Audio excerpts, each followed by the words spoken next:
This is a recap of Day 1 and Day 2 of the DCoC 7th High-Level Meeting on the implementation of the Jeddah Amendment to the Djibouti Code of Conduct held in Dar es Salaam, United Republic of Tanzania from 28th to 30th November 2024. On Day 1, the opening addresses highlighted the importance of and support for the DCoC-JA as a strong and effective regional program. We received updates on progress made since the 6th high-level meeting in Cape Town last year, including reports on the outcomes of the meetings of Working Group 1 on information sharing and Working Group 2 on the capacity building coordination. We also received updates from the region from honorable ministers from Kenya, Somalia and Yemen. The briefings from CMF and UNAF4 and an online presentation from Denmark gave us up-to-date information on the current situation in the region.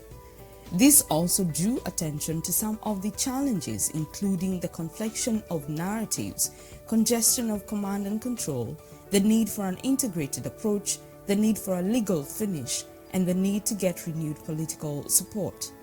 Clearly, the navies are supportive of the DCoC-JA as witnessed by the declaration of the 5th Sea Power for Africa Symposium held in Cape Town in October 2024, and the meeting proposed establishing a new Working Group 3 on operational coordination and civil-military cooperation. The Secretariat was requested to develop a draft resolution to progress this issue. The first panel session, chaired by Mr. Metse Ralepenya of South Africa, gives senior naval officers and RCOC Seychelles a chance to amplify the messages on civil-military cooperation, maritime domain awareness and ways forward. The second panel, chaired by Madame Stella Katondo of Tanzania, addressed issues around operationalization of national maritime information sharing centers and their integration into the regional information sharing network. We also heard about ways to take forward development of SOPs or standard operating procedures and best practices, including the use of IORIS, Sea Vision, Skylight and others, and their interaction with Crimario and other regional initiatives. It was also proposed to look at ways to make MDA or Maritime Domain Awareness evidence admissible in court proceedings. We then went on to consider how best to progress the work of the 3 sub-working groups on port and ship security, IUU fishing and protection of the marine environment, which will be discussed further in the parallel meetings.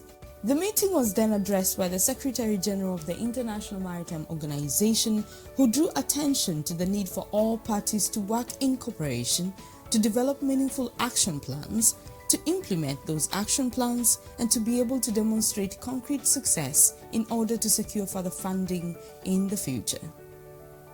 On Day 2, the meeting received a recap on video of activities for Day 1. Participants also received a briefing on the progress made in the Cape Town Resolution 2 on the development of our DCoC signatory states' maritime security strategy, and in particular the achievements of the workshop held in Jeddah in November 2024. This has included further consideration of the ends, ways and means of achieving the strategic goal to increase prosperity through enhanced maritime security and law enforcement throughout all DCoC signatory states, and the identification of derived tasks necessary to develop the goal.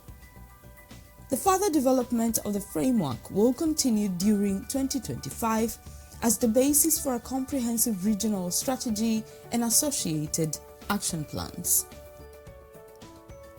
The third panel discussion, chaired by Mr. Sasha Ware of UNITAR, considered the following aspects on how to align international development partners' efforts with regional needs and priorities. Number 1, Kenya's implementation of the National Maritime Security Committee, Maritime Coordination Group, and development of a National Maritime Security Strategy was considered. UCAP Somalia's establishment of an MRCC, or Maritime Rescue Coordination Center in Mogadishu, and the training of Somali police officers and prosecutors. UNAFO Atalanta and the Combined Maritime Forces activities to uphold the rule of law, freedom of navigation, and to build capability in regional states. the European Union's activities to enhance regional ownership of information sharing, including the identification of vessels of interest and the need for a legal finish, the US Department of State assistance programs, the United Kingdom's contribution to capacity building and maritime domain awareness, and the need to engage with merchant shipping organizations. Denmark's focus on dialogue-based partnerships rather than a donor and recipient relationship was considered. India's approaches to capability development, capacity building and operational coordination, including the establishment of national information sharing centers and UNODC's programs to enhance national ownership of law enforcement programs, including evidence gathering procedures. The panel discussion was followed by a presentation by the European Union External Action Service on EU support for the DCoC-JA. After these presentations, the representatives of DCoC signatory states and the Friends of the DCoC held parallel meetings to discuss way forward. In a busy national focal point session, the signatory states agreed on these issues: that they will better showcase the work of the DCoC to attract more support, they'll expedite the operationalization of the national centers and regional center in Aden, they will implement a number of organizational and procedural changes, establish a vessels of interest database to track suspicious maritime activity, they will develop a regional lexicon, and they will maintain momentum in developing the regional maritime security strategy before the next high-level meeting, as well as adopt a resolution on establishing Working Group 3 on operational coordination at sea.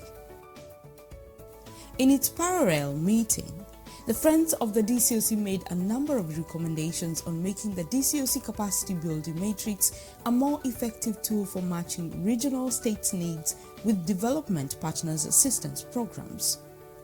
Friends of the DCoC proposed some technical improvements to the matrix itself, development of protocols on confidentiality and sharing of information contained in the matrix, and its use as a real-time instrument to monitor and track progress.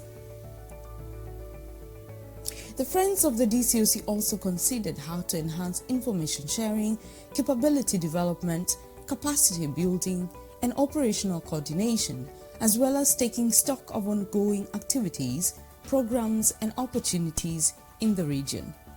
The establishment of a third working group on operational coordination at sea and the need to focus on the legal finish were also discussed. Following the parallel meetings, the rapporteurs of the meetings reported the detailed outcomes to plenary. The Secretariat was then tasked with preparing a draft communique for consideration on day 3. If you would like to contact us on any work-related issues to do with the DCoC, go to our website at www.dcoc.org or write us an email at dcoc@imo.org or follow us on Twitter at IMO Security. DCoC for the enhancement of maritime security in the Western Indian Ocean and the Gulf of Aden.